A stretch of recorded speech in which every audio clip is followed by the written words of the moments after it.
На каждого жителя Республики Саха в среднем приходится почти 800 тысяч рублей долга перед банками. Но долги есть не только у людей. Долги есть и у целого региона, да, у нашей республики. Допустим, государственный долг составляет на сегодняшний день 72 миллиарда рублей.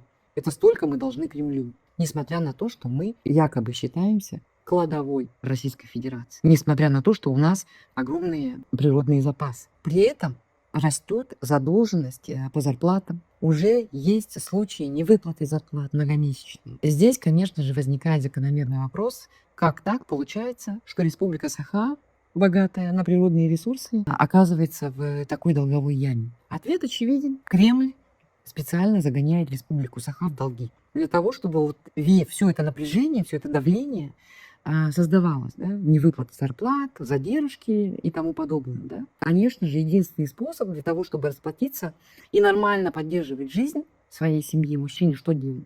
Конечно же, он выберет прописать контракт, быстро заработать, быстро либо расплатиться с долгами, либо хоть какую-то копейку оставить семье, хоть на какой-то короткий срок, чтобы семья прожила.